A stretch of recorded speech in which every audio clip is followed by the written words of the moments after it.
You failed yourself. It's The No Class Podcast. with your host, Eddie. And Matt.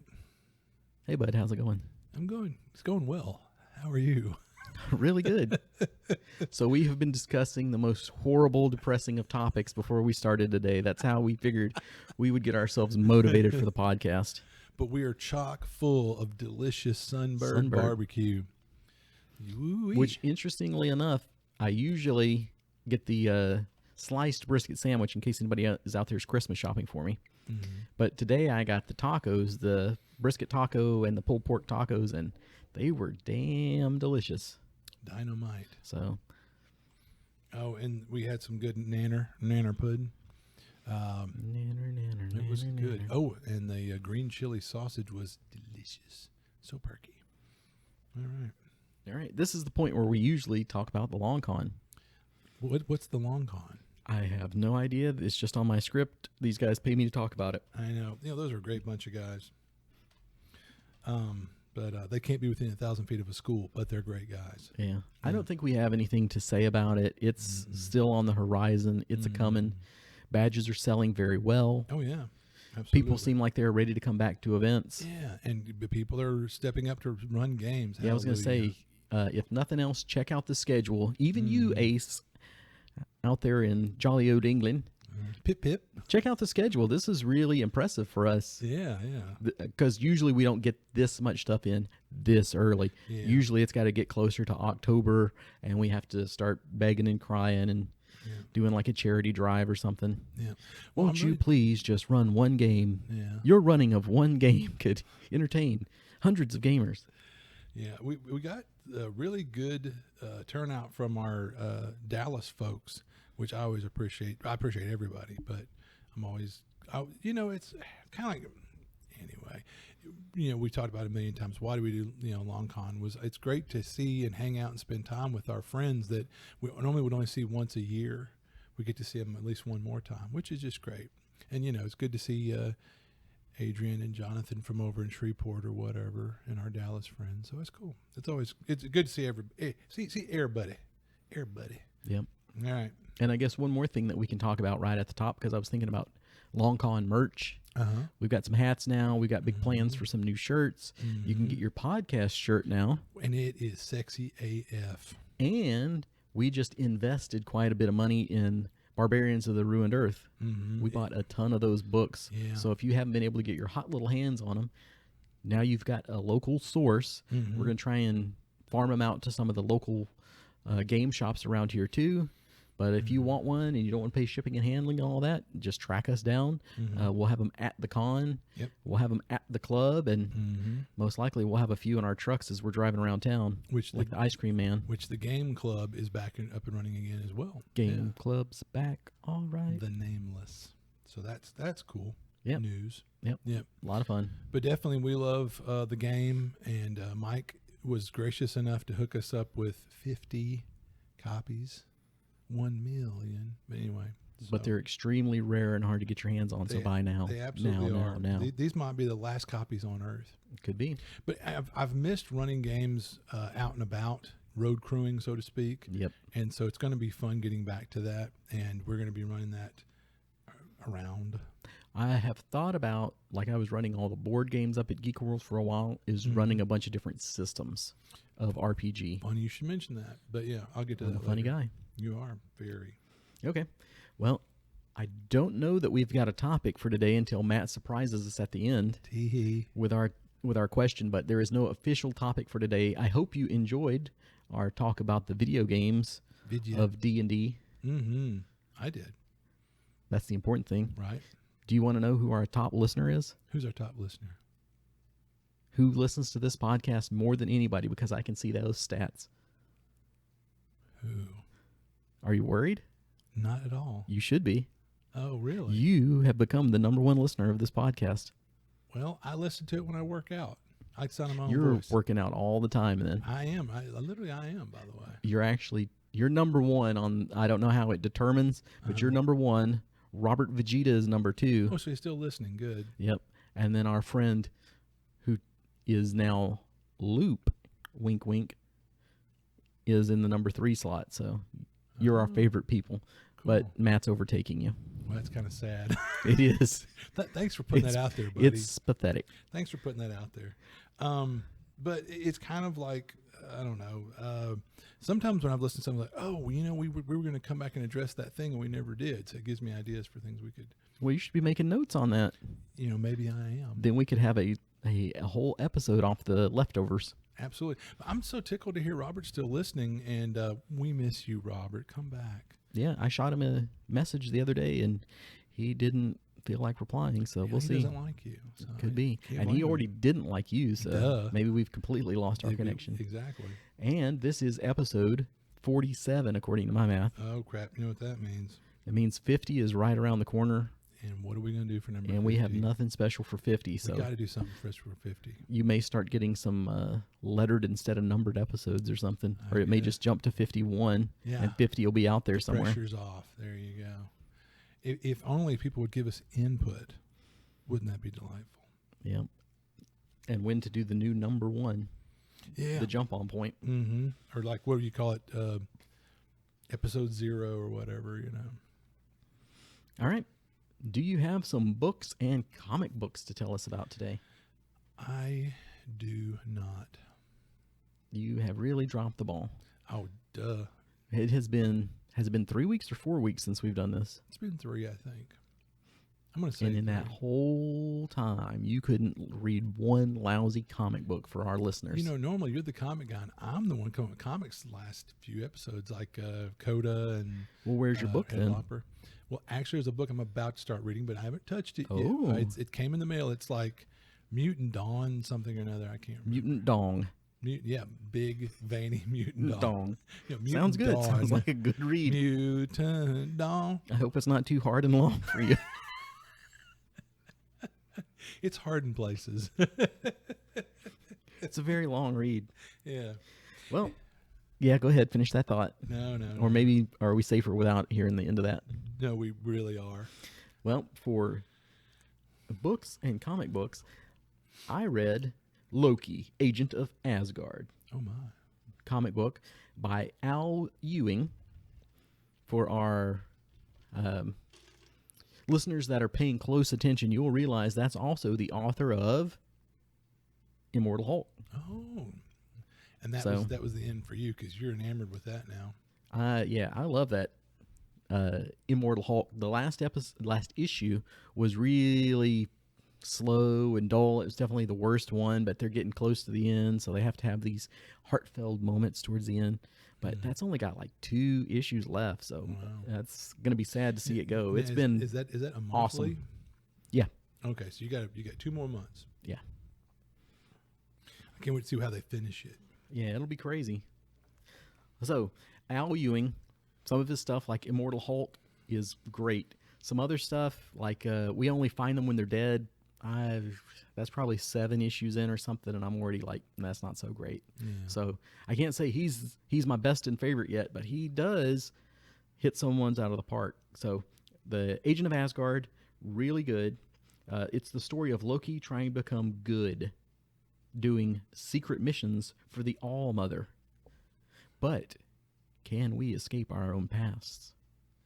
So that's the setup for you. I don't want to give you spoilers, but it's kind of like you'd have some other superhero like Iron Man, Agent of S.H.I.E.L.D.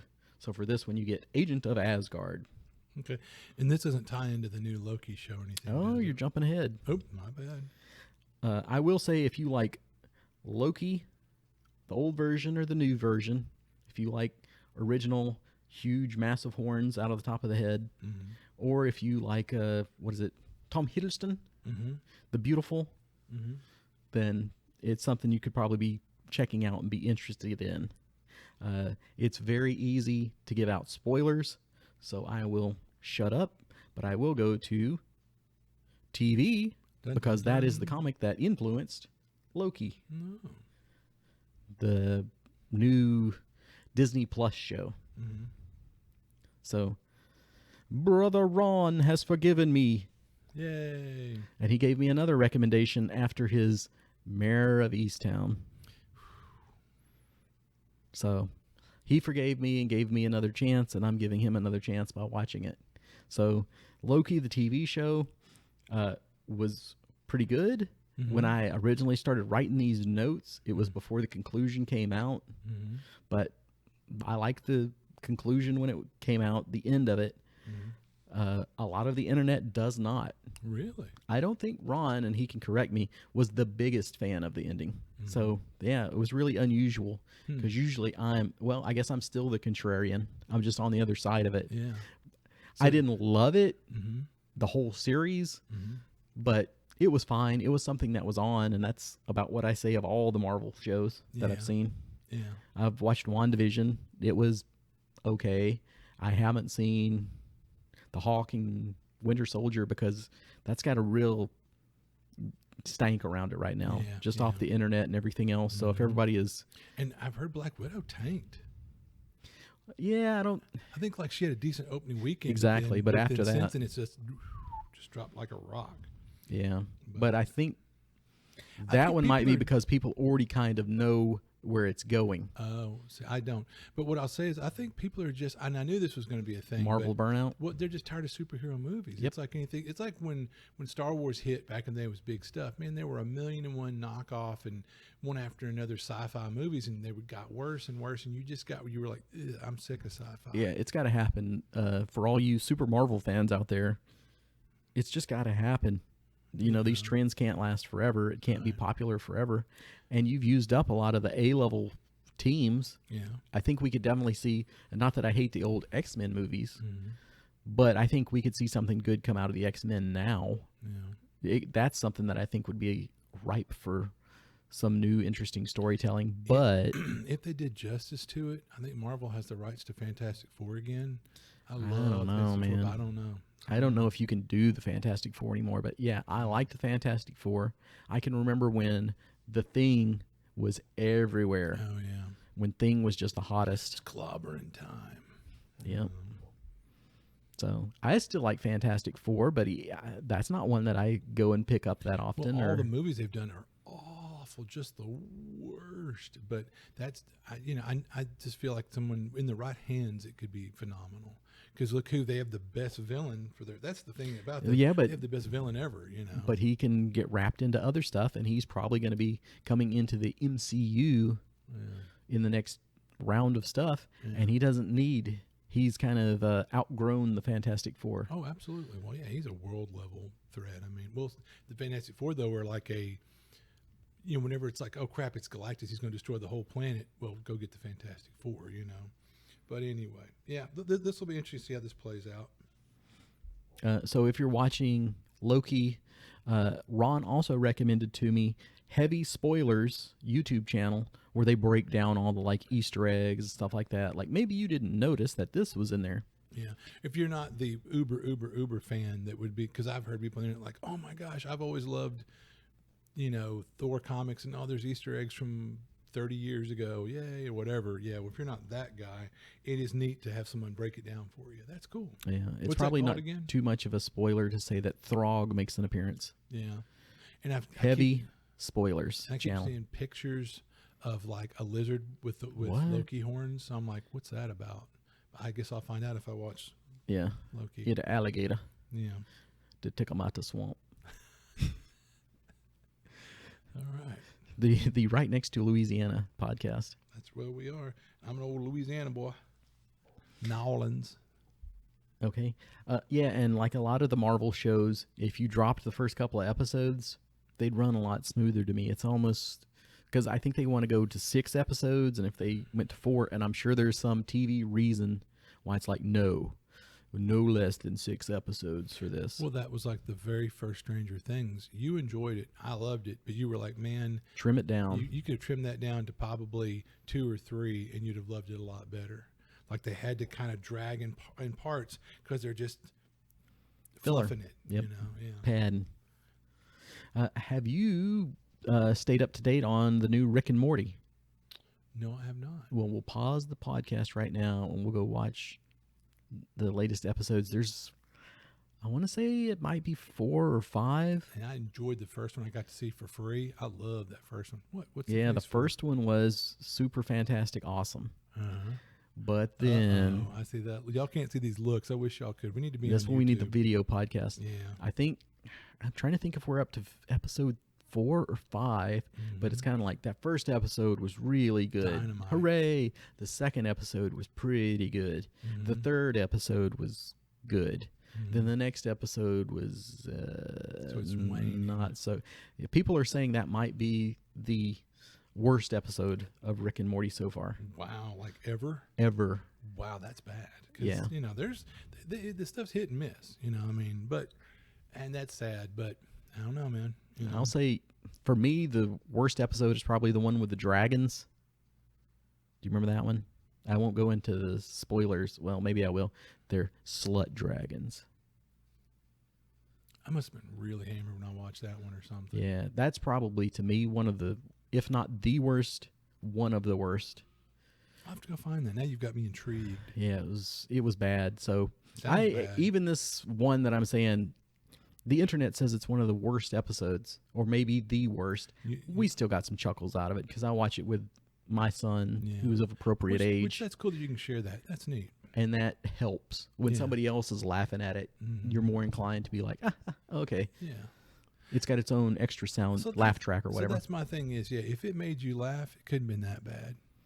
It had its moments, but it had its moments. I bet it was better than MODOK or whatever. Ugh. Yeah. I actually went back and watched a couple more minutes of that to justify it. And I was like, yes, I still have not made it through the first episode. Yeah. MODOK. Let's see. Let me talk about something I really enjoy. No. Okay. Thank you. Something I really enjoy, though, that I can give you the highest recommendation. So check out Loki. Mm-hmm. It's not bad. Check out the new Rick and Morty. It's got its ups and downs, though. But what doesn't have its ups and downs? Curious to hear your opinion. Carry on. What's all ups right now is, I know you've seen the movie What We Do in the Shadows. Oh yeah, yeah. So I think that movie's hilarious. I've heard good things about the show. So I've watched all 2 seasons of the show, and I think they're coming back in September. Did you binge the poop out of them? Yeah, pretty much. And it was fantastic. I've heard really good things. So kind of... Is that on Hulu? Yes. Yes. The funny thing, though, is for like our last episode, I don't think we really had any pulp culture. No. And I was actually at a point there where I was like, I need to take a break on some of this stuff. It's like, well, I don't want to watch too much stuff because then I have too much stuff I have to talk to you about on the podcast. Heaven forbid. Well, I mean, that last one, we didn't do it, and then we still had an hour of episode because there were so many games. Well, we don't have a topic today, really, so, you know. So just go crazy with it. Right. But if you like the movie, and definitely check out the movie first, What We Do in the Shadows. Hilarious. If you like that, I think you will enjoy the entire series. That one really didn't have any low points for me where I was like, that episode was crud. Now, do they have any of the guys from the That would be spoilers. Oh, okay. But yes. Well, I know that the one guy who has the Watiki or whatever, he's the director anyway. Watiti, I can't. I don't want to slaughter the guy's name. He's a fine actor and a good director and a good. I think he wrote. He's the triple threat. He's acts, directs, writes. Anyway, so.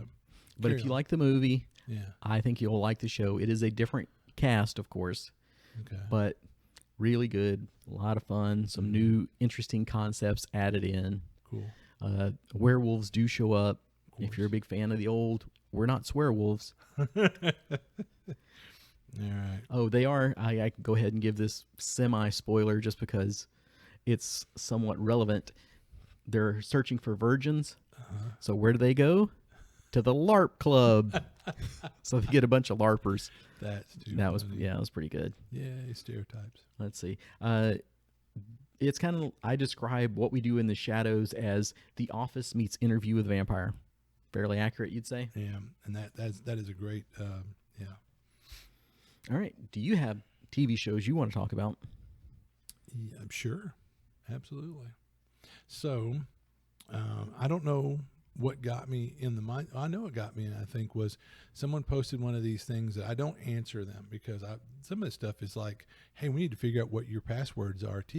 What was your first vehicle? And what food do you love the most? Or anyway, but there was one of these things that popped up on Facebook that was like, what show should have had more seasons? And you know what I put in? Firefly. You know, to this day, I'm literally angry that there was not more than one season of Firefly. And so that on my mind, I broke out my discs and I've sat and after work every evening, I've been watching the Firefly episodes. There's not that many. And it's heartbreaking because you couldn't do it now. I mean, it's hard to believe it's been, 20 years or something, nearly. So, I mean, everybody looks, Ron Glass is gone. He passed away recently. Shepherd Book. Anyway, yeah, I mean, the moment has passed. It'd have to be a whole new cast. And honestly, I think the magic wouldn't be there. You know, it was a different time, maybe. Mm-hmm. But anyway, I rewatched Firefly. And I love that show. If you've not watched Firefly, gosh, go watch it right now. I mean, this second, you know, and, yeah, anyway, and then I've been, rewatching some Thundar. Boom, boom, boom, boom, boom. Oh, I wonder what drove that. I would 50 copies of 50 Barbarians of the Ruined Earth. It's just, yeah. Well, I've been rewatching, kind of out of the blue. I started rewatching 30 Rock. Oh, okay. I have always liked that, so I started rewatching that. And you know who's a super fan of that show, right? Who's that? Our good pal Brendan LaSalle. Oh, okay. So I started watching that, and then I heard from him out of the blue. I'm like, he must have got the radio waves out of my brain or something. Yeah. So that was I need to fun. check that out. There's some people on that show that I've seen other things I really like. Like, who's the young guy who's got like a little bit of Southern accent and he's just, gee golly gosh. Mm-hmm. You know, that guy. Kenneth the intern. Yeah, he's really funny. And then who's the gal that was on Kimmy Schmidt? The little tight blonde, you know, kind of. Jenna. Yeah. And so I know, and of course, I've always thought, what's her name? The creative Tina person. Fey. Tina Fey is hilarious. But you know why I stayed away. Anyway, but I'll have to be flexible and watch that. It's a pretty funny show. Yeah. But anyway, all right. Yeah. Another TV show, or you got some movies? Moving on to movies. I did not watch a movie, but I have good news. Good news, everyone. Yeah. I these things come to me, and I found a new show that I'm going to watch for y'all. It's from 1983, and it's called something. Count Boobula. No, but that's pretty much, I'm sure, going to be, it's the 80s. There's going to be boobies, you know. Oh gosh, golly, the things I do for y'all. But anyway, it's called something Crusade or whatever, and it's supposed to be one of these really cheesy science fantasy, you know, things where I'm sure there's a lot of very, you know, very pneumatic ladies or whatever, and scant outfits and swords and lasers or whatever. But anyway, I will report on that for y'all next time. Well, sort of along those lines, the things that we do for you, I had a listener request to watch. Well, I guess Ron kind of requested Loki. Yeah. So as your stunt person in the field, I have also watched My Name is No One, or My Name is Nobody. You remember that movie? Yeah, I watched that. That was great. That's got Pretty Henry Fonda. Oh, maybe I'm thinking somebody different. Never mind. Okay. This is a 1973 movie, I think. Mm-hmm. It is the last Western made by Henry Fonda. Mm-hmm. And it's basically him as a retiring gunfighter. Mm-hmm. He's trying to leave the country. Not even really this one last job, but he's got a little business that he needs to take care of before he tries to lay down his arms. Mm-hmm. And as you can see from a lot of other movies and Ballad of Buster Scruggs, it's hard for a gunfighter to put down their gun without another one come to try and make their name. Right. So in comes Nobody. But is he a friend or a foe? But he is completely insane. You're introduced to him fishing in a pond. He's standing in the pond with a big stick staring at a fly on the water that he's killed and put there. And when the fish comes up, he smacks it in the head with that stick because he's just that fast. Wow. So I got that recommended to me for just how horrible the movie was, how bad it was. Like, if you want to try and watch something, try and watch this. So, of course, I really enjoyed it. Oh, wow. I may be the only person that enjoys it. Okay. But I think it's got a small, cult following. Mm-hmm. It's part of the spaghetti westerns. Sure. Early 70s, late 60s. It's got that kind of soundtrack, and I can't even think of the most famous guy now that did all those spaghetti westerns. Oh, if you hadn't said that, yeah. Enrico Palazzo. Yeah. Yeah. Gosh. from The Naked Gun. Yeah. But anyway, I he's got the the one that had the idea for the movie, and he Mhm. may have even directed part of it. So Wow. continue screaming at the podcast, and we will eventually hear you. Like something like Sierra Leone or whatever. Yeah. Sergio Leone. Boom. Yep. Did all the spaghetti westerns. So there's your movie that you might want to check out, and I want to say that one was on Prime, Amazon Prime. Oh wow. Was it free? Of course. Yeah. There's a lot of great movies on Prime. The only thing I have to pay for is Mayor of Easttown. Money Forgive me, well Ron. spent. Money Forgive well me, Ron. spent. And I've got to send Ron. There was a Saturday Night Live clip that they did that was like murder dirter. It's talking about the accents on that show. Mhm. So I have to send that to Ron and see if he gets a laugh out of it. But it's like they murdered your daughter, and I guess we're not the ones that can talk about accents, but they murdered your daughter, but because of that Appalachian. Pennsylvania sort of accent, it's like Appalachia, yeah. they murdered your daughter. All right. Yeah. So that brings us to video games, unless you got a movie. No movies, sir. Do you have some video games, I have things that relate to video games. but no video games? No. Proper. In fact, I'll tell on myself, sadly, I've really not been playing any video games. I haven't really had time, but, you know. I think there's a mobile game that's been taking up a lot of your time. Oh, my. Anyway. Well, all right then. Talk about your favorite game, Fallout 76. Dun, dun, dun. Are you still playing? A little. I did play for a few days in the new season. I got the fortune-telling machine, Mhm. immediately put that up in the house, but that's about the last thing I did. So have you done any of the Brotherhood of Steel storyline stuff? I have not. I need to. I bet it's good. So just recently, in the last 2-3 weeks, they came out with the final piece of that. So I had pretty much skipped the beginning storyline of it, Mm-hmm. and luckily enough, like we were talking about off air a little bit earlier, it's like when you start looking for the second season of something, you're like, when's that going to come out? And it's there.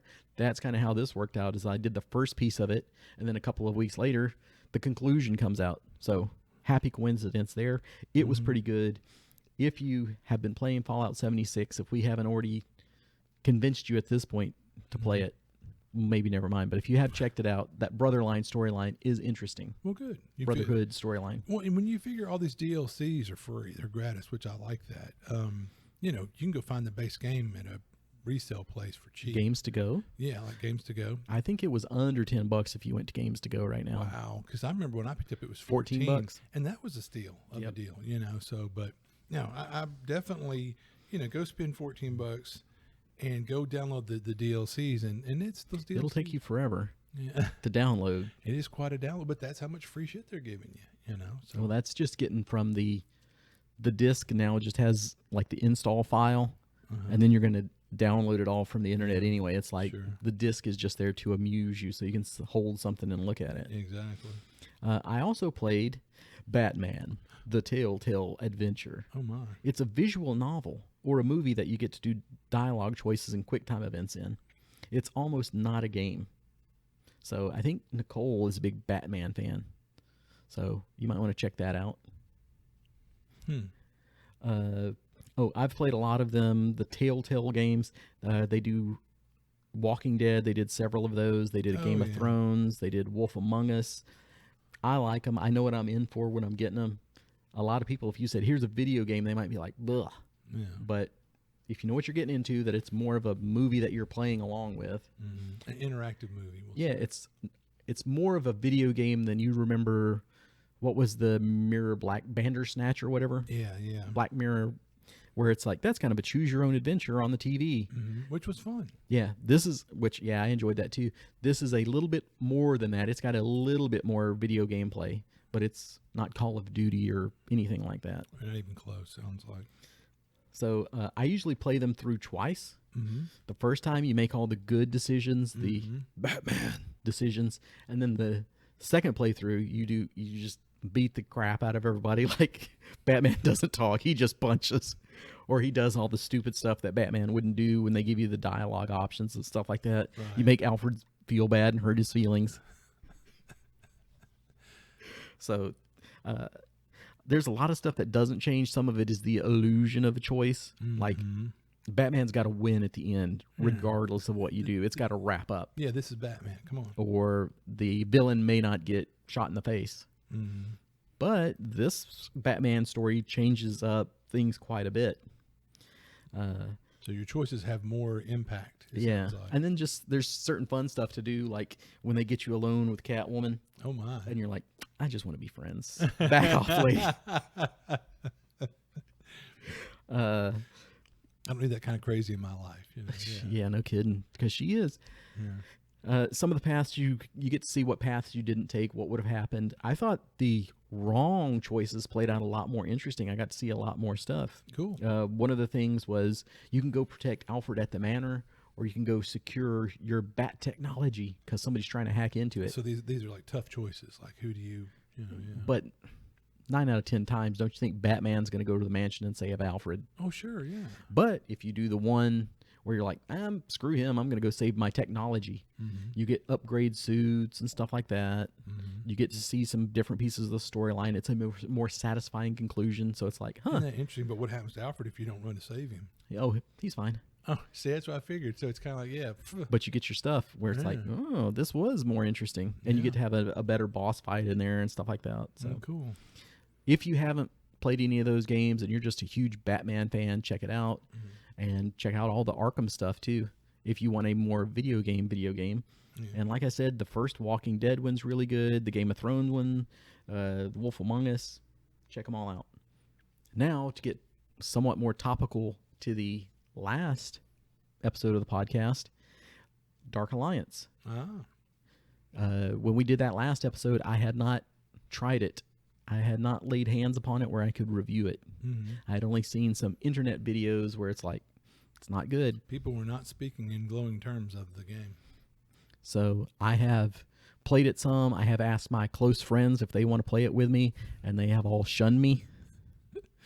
So that's probably going to shade my review or my future play of it. It's like, if I had somebody to play this with, I'd play it. But if I don't have anybody to play it with, I don't find myself reaching for it. I have a feeling by the time I'm interested in about 6 months to a year, it'll probably be at the secondhand store dirt cheap. So, you know what I mean? And then who knows? Plus, they might have worked all the bugs and kinks up by then, and we'll be like, this is great, or not. But speaking of the negative reviews, one of them was that they were just starved for stamina. They were running out of stamina the whole time. And did you see that? Not really. Mm-hmm. I had enough, and I get why they have to do that. It's kind of a limiting factor because there's a lot of abuses if you had absolutely no stamina, that you're just like, well, I can do this infinitely, so why should I do anything else? Because one of the things that they had talked about was like, if you get on a ledge, you can shoot down and kill all the villains and they won't react to you. Mm-hmm. So if you had infinite stamina, you could just do that, and it's like, well, you're playing the game, but you're taking all the fun out of it for yourself. Right. And it's also like, chopping down the tree with a spoon in the middle of the woods, where it's like, yeah, you can do that, but unless you're the ranger, or not even the ranger, I guess archer, it's going to take you all day. It's going to be really boring. But there was, speaking of that, like on the archery animations and stuff, that was pretty cheesy, where it's just like the hand is not animated. It's just kind of cocks back and flaps out. Wow. So, yeah, there was some lazy or cheap animation with that. Wow. We know what video game company did this? Oh, I couldn't even tell you right now. But they really sound like they kind of phoned it in or rushed it out the door or something. But yeah, like I said, the review, I talked about how stamina starved characters were, but I didn't notice it. There are stamina potions. Okay. There are short rests. So, I mean, there's ways to get around it. It wasn't like, oh, this ruined the game. It does have short rests, though, like I said, which is kind of a cool concept. When you get to certain points in the game, they'll go, you've earned the short rest. Do you want to rest and heal up and get all your potions back? Or do you want to increase the rarity of the loot that you find? So if you forego your rest, if you make things harder on yourself, you get some more risk, more reward. Yeah, that's an interesting concept. So yeah, I liked that. That was cool. Yeah, that's an interesting concept. One of the other things that the review had talked about was how repetitive it is in the look of the game. It is indeed, from what I've seen, it's just corridors. Corridor, And it's like, is it a lava corridor or an ice corridor? But it's very samey. Oh wow. Again, kind of phoned it in. Sounds like. Graphically not impressive. Quests are simply kill this and collect the part to unlock the next area, where you will kill monsters and find more stuff. It's mindless. Not that that's necessarily a negative. If you want that sort of thing, the original back in the PlayStation 2 days, it wasn't like that was some great thinkers game. Yeah. It's no tri-dimensional chess. It's the equivalent of a beer and pretzels tabletop game. So I mean, there's times when you just want to do that. Yeah, I mean, throw it out and have something quick and easy. Grind on. Turn off your brain and kill some stuff. Yeah. So is it Something worth else to take $60? No. Doesn't sound like it. But Amazon's got it for $40 right now. So watch the prices and jump in probably at the $30 to $20 price point. That's what I would say. I can currently get it through GameFly used at $26. Not bad. So I was like, maybe I will buy it. And then nobody else wanted to play. So, but actually, our pal Gary H was also talking about it. He's been talking about maybe playing some Diablo 3. I was looking at that last night. Mm-hmm. So who knows? Can you play that multiplayer? Yeah, I think so. Well, that's a thought. It's something to think about. Yeah. All right. Okay. Video game-ish related stuff. All right. So I think I posted this on Facebook, so you saw it. You were probably the only person that commented on it or emoted on it. But Netflix is adding video games. I thought you were going to talk about the auctions.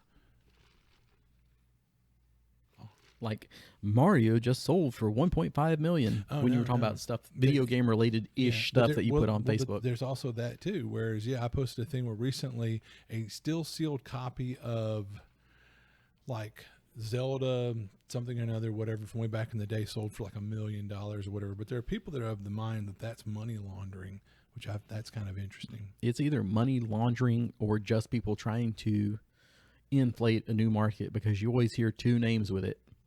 Heritage Auction House and Wata being the video game grading system. So, the people that grade it and give it a kind of a value, and the people that turn around and sell it, what are the odds? Yeah. So there's definitely something fishy going on there. But so that's, I'm glad we brought that up. So that's just kind of interesting. So what's your thought on these old sealed video games from days of yore selling for $1 million? But also, I just thought it's interesting that Netflix is getting into video games. Well, for the auctions, being that I am the video game collector, right? There's the old school collectors that just want the game to have it to play it. Yeah. And I really don't even care about the condition too much as long as it's playable. Like my copy of Altered Beast just has the most torn up copy or cover on it, but it's still playable. So, meh, whatever. The more rare games I can appreciate, but I'm not the person that would collect those either, where it's like track and field or whatever the Olympic Games or whatever the really super rare one is, or where it's like they only came out with 10 copies of this. It's horrible, but there's only 10 copies of it. It's like, nah, that doesn't really appeal to me. But even that appeals to me more, like trying to finish out a collection. Like you own every Nintendo Entertainment System game, the original stuff. Where you'd have to go like, there's only 10 of these and it sucks, but you want to finish your collection, so you have to buy it. That doesn't really appeal to me, where I have to finish it out like that. But even less is all this boxed sealed stuff. Yeah. I don't care about that at all. Someone said now, because it's sealed, you're not going to have the nerve to open it. And what if it's got pocket lint in it or some crap, Oh, yeah. And then a lot of games, if they have a memory where they have a battery, they can be completely corroded on the inside. Yeah. So I'm going to buy something and never use it, set it up on, and then, all my collecting, a lot of it, the thing, like if I collected comics, I pretty much read the comic. Yeah. There's nothing that I'm leaving to sit on the shelf. Would you put gloves on and open it to read it? Or D&D stuff. Yeah. I guess you could say we collect RPG stuff, but I am not collecting it in a way where it's like, now let me put this in a glass case where I'll never touch it and I'll just look at it. Yeah. I'm a collector that's going to use it and enjoy it. Yeah. And that's to each their own, Yeah, if you like that and you got the money for it, good on you, but there's definitely something fishy with all this sealed stuff, even if they're just trying to create a market. And I think it's a lot of people selling to each other back and forth. Right. There's something fishy, something going on there. All right, and so that was about video games. But anyway, like I said, yeah, Netflix is adding video games. Oh yeah, on that, I don't know if you've heard any more on it. No, But they're talking about they're not going to be adding Fallout 76 or Call of Duty or Dark Alliance most likely, it's going to be their own homespun, whatever. Yeah, which is going to be a lot closer to Mirror Black Mirror, Bandersnatch, or the Kimmy Schmidt. It's probably going to be more like choose your own adventure type stuff instead of a full blown video game. More like motion video or graphic, not video, whatever, motion video, visual novels and stuff like that. Oh, okay. Because that's what I was curious about. And I'm glad it looks like you did some research or you read some stuff as well. But I'd wondered how we have these consoles that you can. Well, you're doing it right now. Yeah. Because you've got PlayStation Now, right? Yeah. So that's when you're streaming all the latest hits for the most part. Well, the other day I was playing Fallout Vegas on the PS4 for free as part of my subscription or whatever, and I was playing it streaming, and there were no hiccups or glitches. It ran really well. I had a lot of fun with it. So yeah. So I'm wondering if they were going to do something like that, but apparently from not. what they're discussing, I mean, it could turn out to be something like that, but from the little rumors and gossip that I've heard, no, it's going to be something a lot more simple, or it's going to be more mobile game-esque. Well, because you would have to have probably some special Netflix box or something, wouldn't you?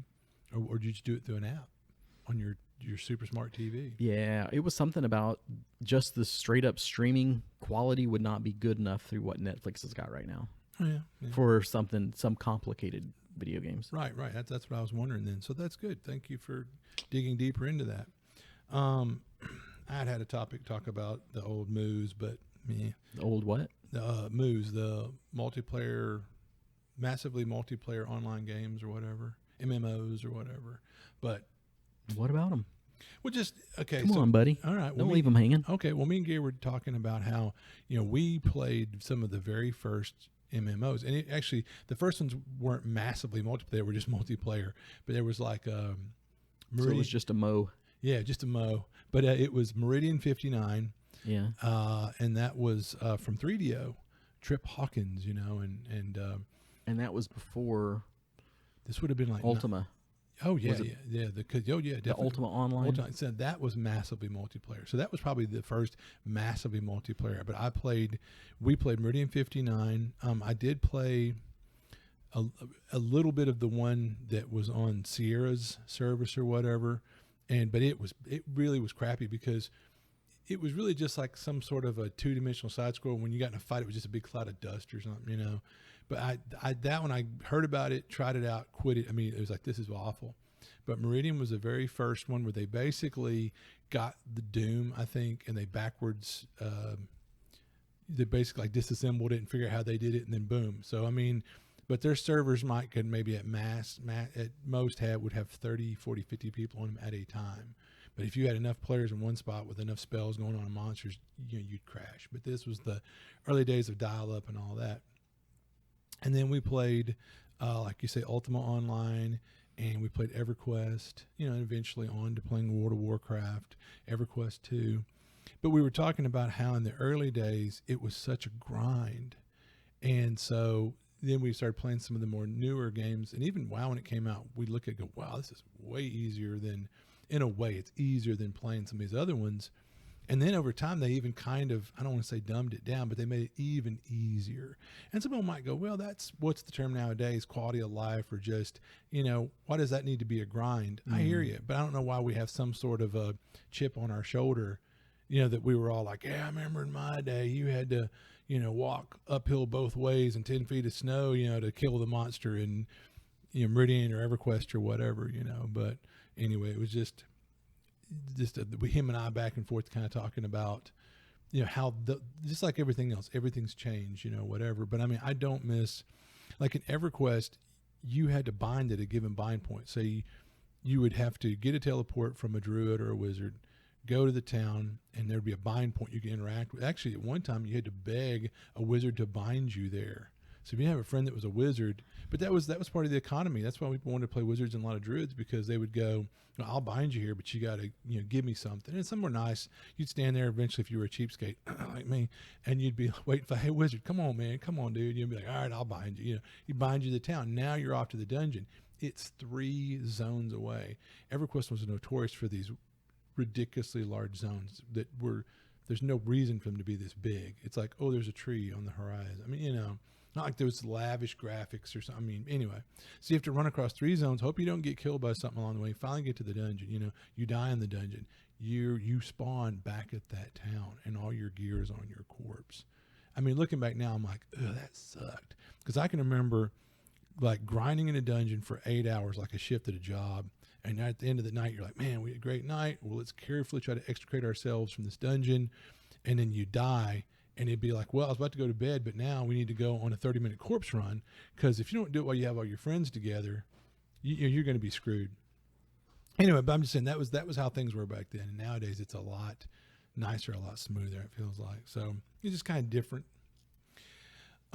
Anyway, so there's that. I mean, well, you gave me a moment to remember what video game I'm actually playing right now. Oh, okay. Which is Monster Hunter Stories 2, Wings of Ruin. Uh-huh. So I put this on my Facebook, but that's the best Pokemon game in years. Because you're getting your team of monsters and fighting other monsters. It's different than the old Monster Hunter. It's like, instead of going out and slaying these creatures and their families ruthlessly for the evil creatures that they are, now you're snuggling up with them and riding them as your buddies and making good friends. But it's really good. So even if you have played some of the other Monster Hunter games and didn't care for them, if you like Pokemon or something along those lines, more of a turn-based combat strategy RPG, check it out. It's actually interesting. And it's got co-op, which I will never end up playing with anybody, but it does exist. And that's on the Switch. Oh, so I don't have a Switch. Exactly. Yeah. Oh, so what's the Not thing? that you were going to play it anyway. No, but that was not a sales point for Matt. But no, it does sound interesting. So what is it? Steam's doing a knockoff of the Switch or something? Steam.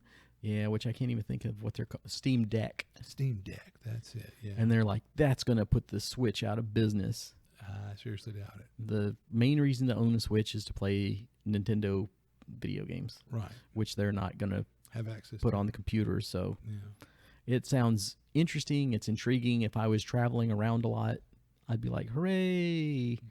But I almost never take my Switch anywhere. Yeah. I always play it in the docked mode so I can play it on the TV. It's a home console to me. Actually, speaking of the Monster Hunter, the other day I had pulled out the Switch and I was like, I'll go play it in the other room. The writing was so small. I was like, screw this. I see why I play everything on the TV now. Right, yeah. I love how that's how we kind of sunk the hook finally on Gary. He was like, I will not play ESO or whatever on the PS4. Oh, my computer. And then once we finally kind of aggravate him enough, he tried it. Well, now he's like, you guys ruined me, because playing on the big screen. Yep. Oh man, that's just, you can't beat that, man. I mean, it's funny. I was thinking about WoW, thinking about MMOs, and I thought, man, I wish they put PS4. I mean, they put like WoW on the PS4 or 5, but there's been talk of it. I don't know that it'll ever happen, but anyway. I mean, it's one of those things I might play for 5 minutes and go, oh yeah, this is why I don't play this anymore. But because you have that nostalgia, for some of these games. All right, and finally moving towards the conclusion of this thing, have I given you a 1E Osric update lately? Nope. I want to hear how they're doing. Our good buddies Ron, Bradley, who else was there this Tuesday? Evan and the McCalls. Oh, Evan was there. Good. And the McCalls. Cool. Good deal. So having a lot of fun with that. And it's been so long since we've done the update. That's a weekly group. Yeah. So it moves a lot faster than most of our every other week sort of thing. Yeah. So did you know, and I tried to listen to one of the previous podcasts to see if we talked about it, but the reptile god is dead. Oh, good. I don't know if we already talked about that on the podcast. You hadn't not. got there yet. That one took a little while to get through. It seemed like they were kind of reticent to engage or something. They were making sure they hit every other source of treasure in town, and I like that. So the reptile god is done. Another classic module was complete. That was against the cult of the reptile god. So it's a classic. How many Gygaxes would you give it, or whatever you want to call it? Now, again, what was the one that we did before this? My poor memory. More Salt Marsh or whatever. Secret of Salt Marsh, wasn't it? Yeah, there was one, I can't remember what Salt Marsh. Who it was that was like, that's my very favorite module. Some blogger out there out in the world. He was like, that's my very favorite one. Yeah, it's really good. And this one, there was another guy. I want to say that was like Crichton Broadhurst has always spoke really well of Reptile God as well. Okay, and maybe that's it. But somebody that was like, this is the best module ever because of this. It's really good. It does make quite a few changes in the original olden days. So, yeah, I'll give it maybe 5 stars. And I'll let you know, like, my big 5-star is Village Hamlet. That's the one where I go, oh boy, why is that one so good? I don't know, but that's just the one that clicks for me. That's your sweet spot, yeah. So you get where I'm coming from. That's the one that I really enjoy. So if you're of like mind, but this one's still good, worth checking out. It is interesting because so many of the villagers are charmed. So do you have murder hobos that just go ahead and slaughter all the charmed people? Yes, that's what I had. Or do you try and break the charm and, you know, keep as many people alive as possible? So, murdering won the day. It would have been very easy to pull off a TPK in this one. Oh, yeah. Because at the very start, if you sleep in the wrong place, you could go, and you don't wake up. The end, bye, roll up a new character, and we'll start something else. The most memorable encounters from behind the screen for me were the Harpy. Oh yeah, that was a tough encounter. It sounded like we did not have any elves in the party. Tee. So it was pretty much nobody could go, I'm not charmed. Yeah. Nope. So everybody had to make that roll, and everybody failed. Tee. Except the magic user. Good lucky for them. Who was extremely lucky and saved the day. So there was Evan with some smart play. But that one was cool because she was in this really muddy area. Yeah, I wasn't going to mention it, like spoilers. Because we talked about it. You said that was a really tough encounter because not just, and this is old school and I love it, and this is a good crib note, whatever, for Dungeon Masters is, all right, well, how can I make this Harpy all the more challenging?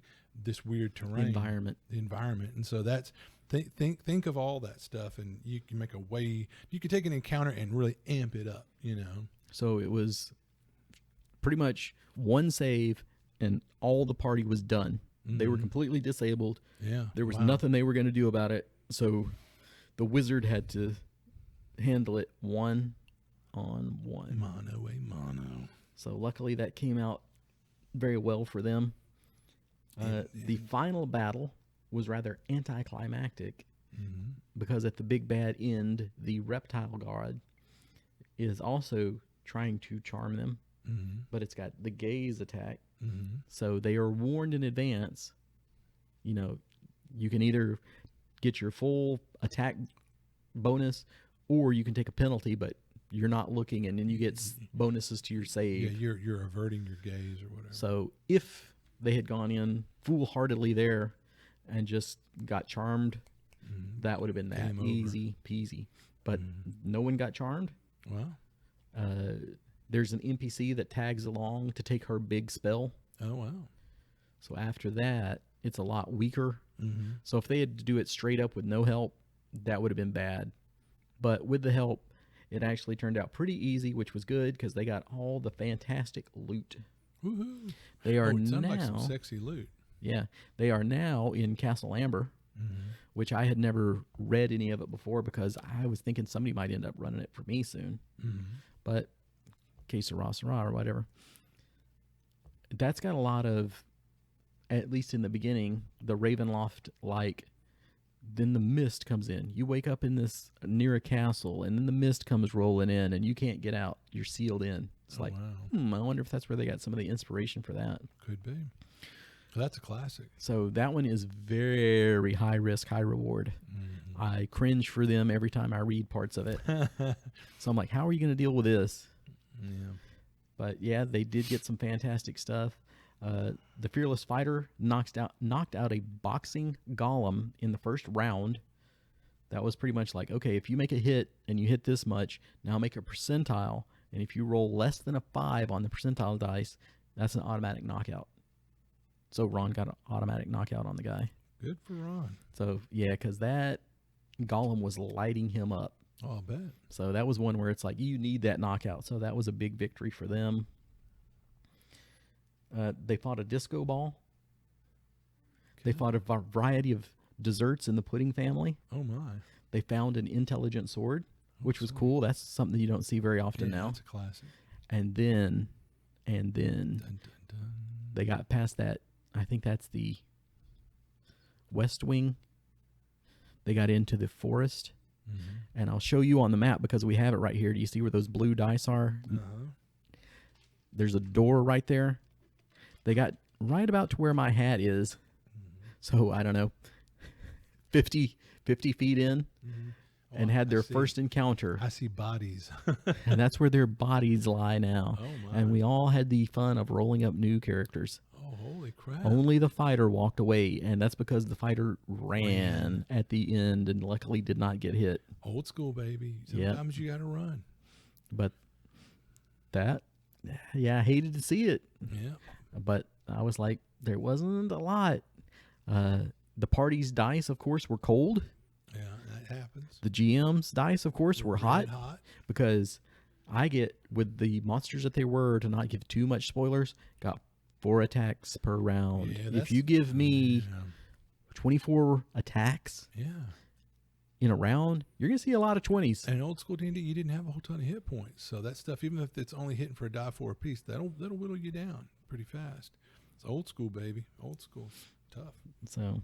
But I'm totally jelly. I wish I was in playing with that group. Man. Because you'll love this. We rolled up new characters and we rolled up new henchmen. Smart henchmen. So that's something new and different that everybody's getting used to. And I'm glad for them to get a taste of that because I missed that. Back in the day, we were like, there's safety in numbers. Let's go hire some henchmen or whatever. And what's great about the henchmen, you would sometimes get really attached to these NPCs. And then if something happened to your primary character, you're like, I'm going to fall back and play my henchman. I think he's pretty cool. Start leveling them up or whatever. So, that's old school. That's cool. So hopefully they will be able to recover their lost loot because they were just dripping with it. Well, I'll bet. And didn't you tell me you used the old charts from the old D&D books to make personalities for these hench persons? Oh, yeah. So, I mean... How many different roles is that? 20 roles? That's definitely not an exaggeration. Yeah. No, I remember I did that when I was running a DCC campaign where I had everybody at second level acquire an apprentice of some sort.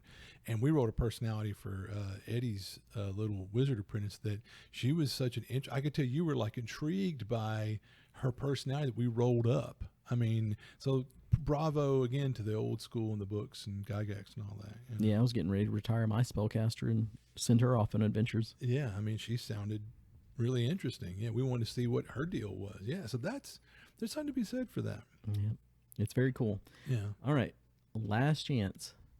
Anything else to add to the podcast before we shut it down at the about 58-minute mark? Okay, just we talked about this a minute ago. The Trove is down. For those of you who aren't familiar with the Trove, that's either a good or bad thing, but it's moot possibly, because it's down and it's been down for quite a while. It's been down in the past for whatever, computer sites go down for different things, but this one, it's been down a while. So there's been a lot of speculation.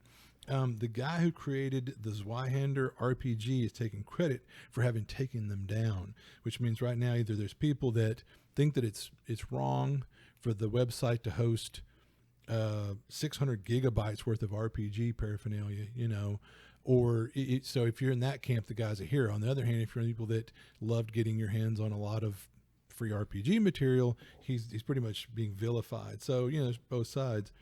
For a while there, it was throwing up a 503 error, which would just kind of segue into, no, it's just down temporarily. But now you're getting a completely different error that lends credence to it that they might be down. But it's kind of like Pirate Bay. Exactly. It'll come back in some other incarnation. I mean, and it's anyway, and it's kind of like wherever you stand on that. It's one of those things where I will say what I like is, like, if I want to get my hands on an old out of print. Out of print game that if you go try to find it on Amazon or eBay, some jerkwad selling it for $1,000 or something. And I'm like, man, it is not. That's the stuff that, since it's out of publication, I like that. Well, talking about Castle Amber, I have got the original Adventures Reincarnated. I've got that copy of it. I've got the original copy upstairs in the library. From Papa John. Library. Right? Yeah. But which one do I read to prepare?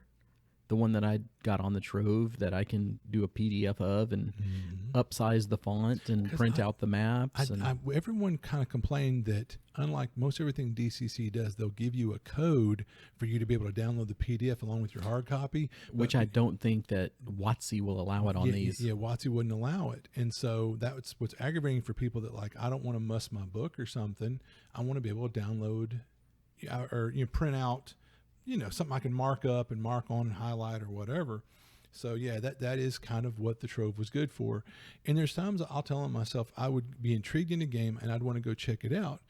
And I would check it out. And if I liked it, hand to God, I would go buy it. Which is me, which a lot of, like when everybody was downloading music back in those days, it's like, if I like it, I will go buy it. But if I wasn't downloading it, I wasn't going to buy it either. Right. And if the only option is take a blind guess that this might be good or just give it a pass, I'll give it a pass. Yeah. And that's where I love indie games. Eddie will tell you there's a lot of times that in our stuff we give away at our con, some of it's stuff that I was intrigued, bought it, said this is pretty cool. I could use this one idea out of it, but I don't want to use a whole cloth. And it's a great book in great shape. I've just rifled through it and it'll go into our pile of stuff.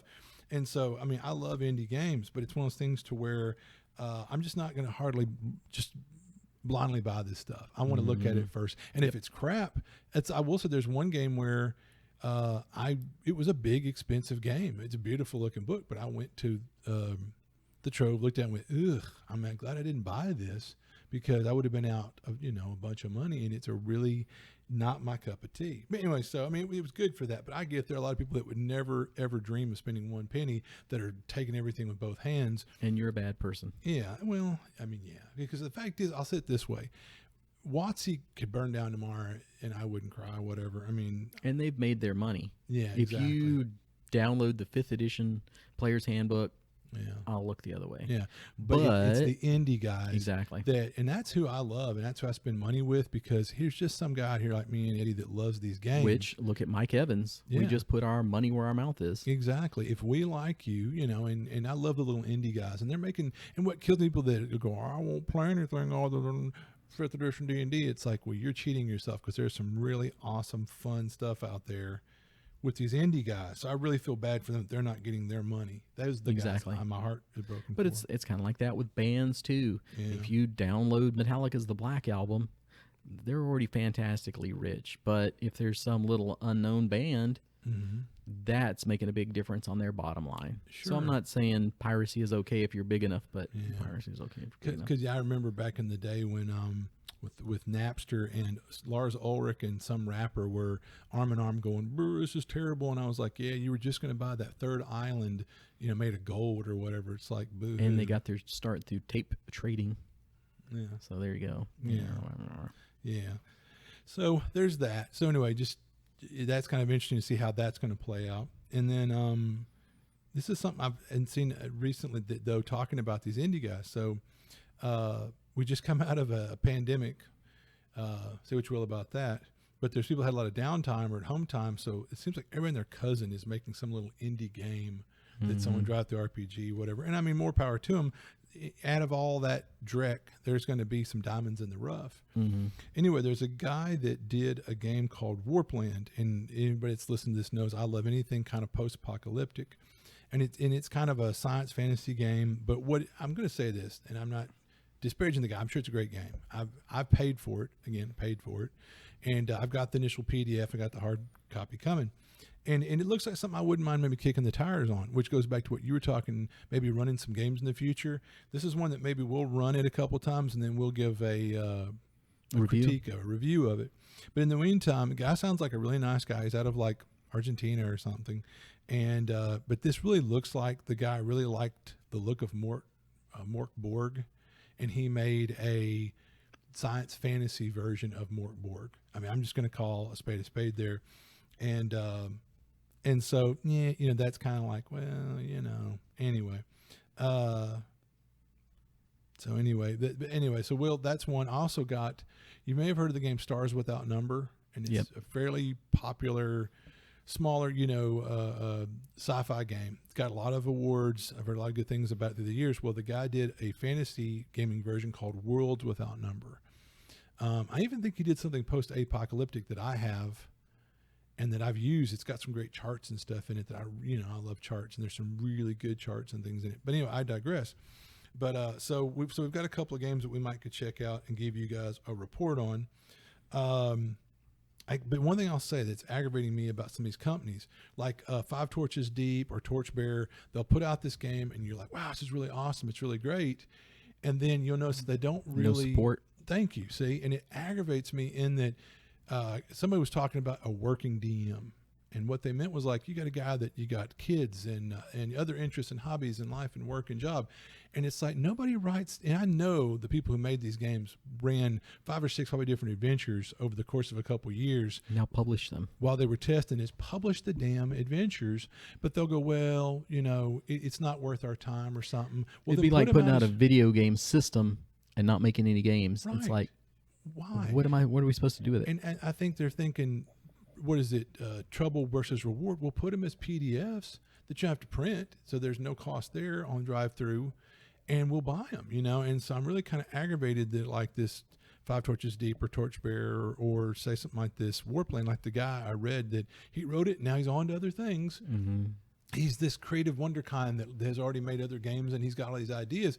Well, that's great, but you need to support your product with some. I know you had to have wrote some adventures, or someone did in your local anyway, so, or put out support material like here's some extra classes or something for it. But so there are more of these small indie companies, they push their game out the door and then it's like this orphan child. They move on to other projects or something and they don't really do supplements for it or modules for it. I wish more companies would do that. That's kind of one of my, I'm on my soapbox. Your pet peeves. Yeah. Anyway, so.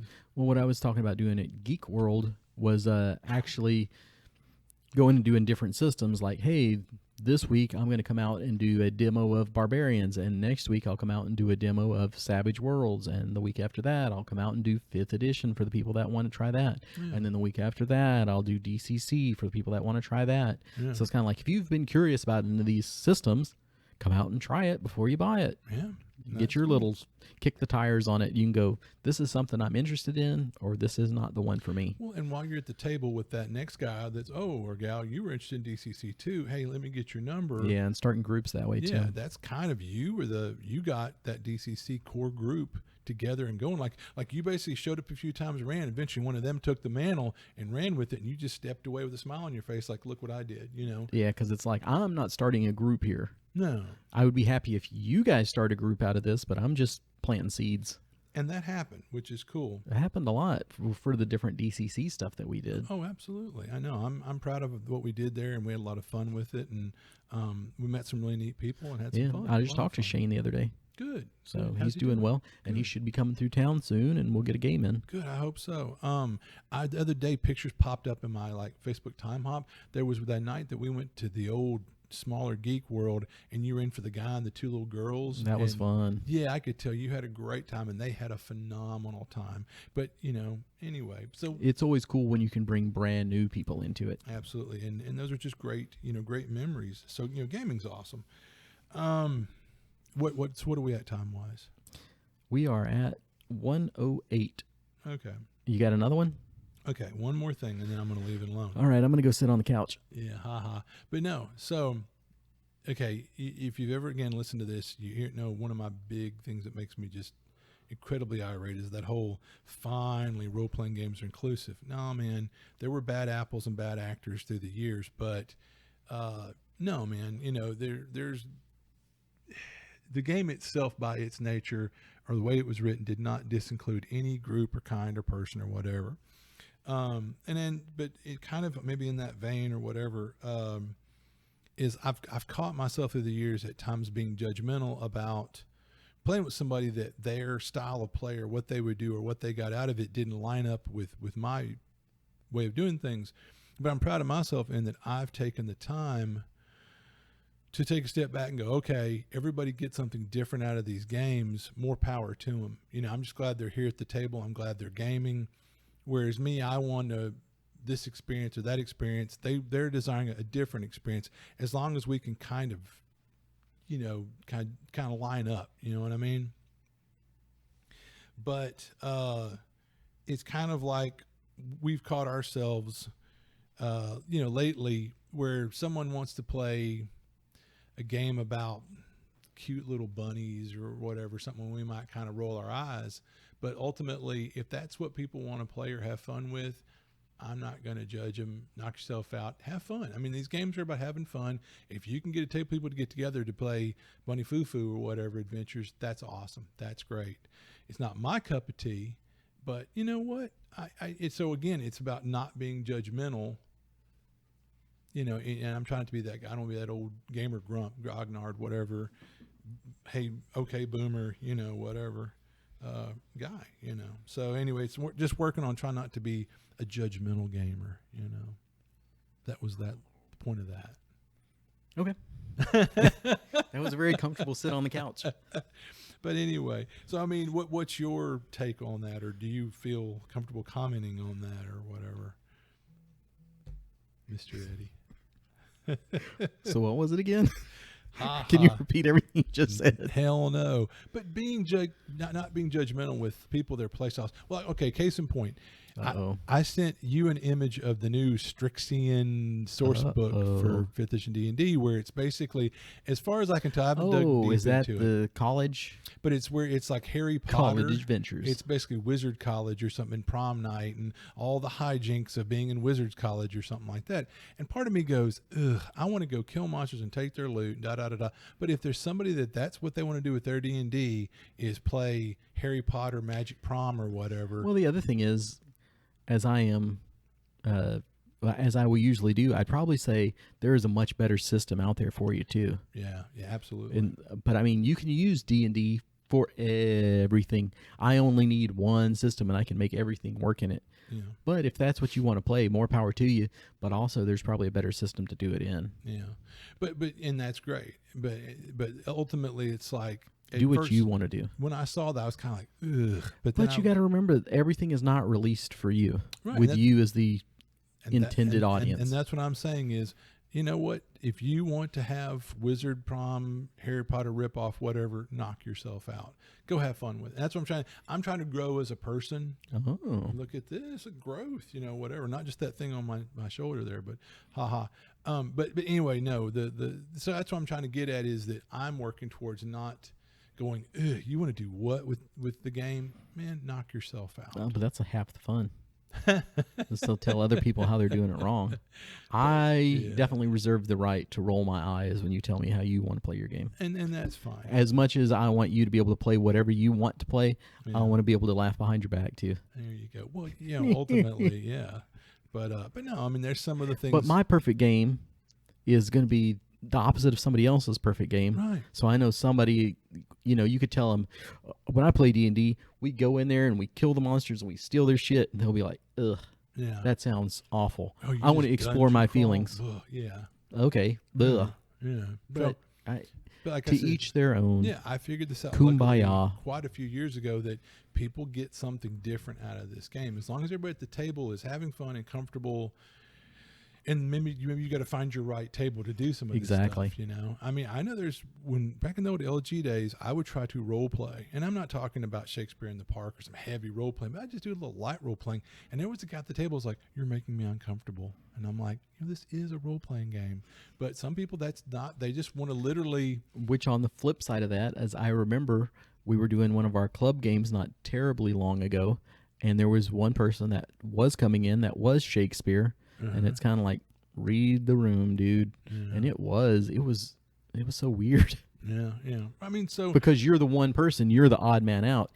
he would have to find that group that they all want to do that. And if they do, that's great and have fun, and that's wonderful. Do what you want to do. Exactly. As long as you're not doing anything really terrible. I mean, I'm not endorsing it, obviously, and that's where I shouldn't have to clarify. But I mean, yeah, if you're having fun, no one's uncomfortable, you're not doing anything that's generally socially unacceptable. I mean, you know, have fun, have a good time. That's great. Find your niche, find your people, and do your thing. So that's where, like, initially I kind of made fun of that whole Strixhaven thing, but the more I thought about it, I was like, you know what? If that gets somebody into gaming, and they're having fun with that, man, knock yourself out. So I'm just letting you know that I'm, you know. Yeah, because I remember this one will be for TJ and Leela, but I remember one time they were talking about their son never played D&D or had no interest in role-playing games, and then he found a group, and they would tell TJ like what their adventures were going to be or what they had done, and he would his eyes would roll out of his head because it's not the traditional D&D. This isn't your father's D&D. Yeah. Yeah. So, I mean, I'm sure the kids roll their eyes at you and you roll your eyes at the kids, but the kids are all right. Yeah. Yeah. You do yours and get in the group. Because, I mean, like you said, some groups it's going to be like, this is horrible. I hate playing in this group because of guy A or B or rule A, B. Just find the right group. Just because you get in the wrong group to start with doesn't mean you should necessarily give up either. Yeah. You just don't have the right guys. If you want to be Critical Role, keep going until you find that group of people. It's talking about sort of a funny little ironic aside real quick. In this vein, was Gary was the one that bought the Vampire the Masquerade book first. Gary. Out of our, you know. He seems like the guy that would play Vampire. But here's the funny part, though, is if you have a night's play nowadays and you didn't touch a dice the whole night, he's going to be pissed off. But yet, this is the guy that ran out and bought the Masquerade Vampire. And that's a game where you might not touch a dice all night long in a session. I bet you could say the same thing about D&D. Well, yeah, I've done that with D&D games, too, and some people are like, hooray! Yeah, like if you have an investigative, and you're like, oh, me as a person has put all this together, so my character kind of knows this. And you don't, you're just like, look how smart I am solving this, challenging my intellect instead of I roll, I hit, I roll, I hit. So there's people that'll love it and people that'll hate it. Oh, yeah. And I will like it one time in a month or something like that. I don't want to do it all the time, but I don't want to just sit here and roll and hit monsters all the time either. Vary it. You beat me too, whereas like I used to love the LG. Probably once or twice per season, you would have those investigative mods, and I enjoyed them, had a lot of fun with them. But I remember thinking, sure, I wouldn't want to play them all the time. But yeah, no, I love breaking up the whole killing monsters and taking their loot thing. I mean, because if that's all you're doing, there's video games you can go do that. I want something more like some kind of interaction or something. And no, I mean, so anyway, but yeah, so that was, if anything was a topic, that was kind of it, was not being judgmental as a gamer and, whatever. So, ta-da. Yep. The last 20 minutes brought to you by the Matt Gully Group. My random little thought there.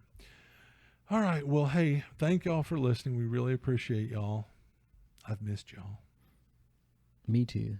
And by the clock on the wall, I can see we're all out of hit points. See ya.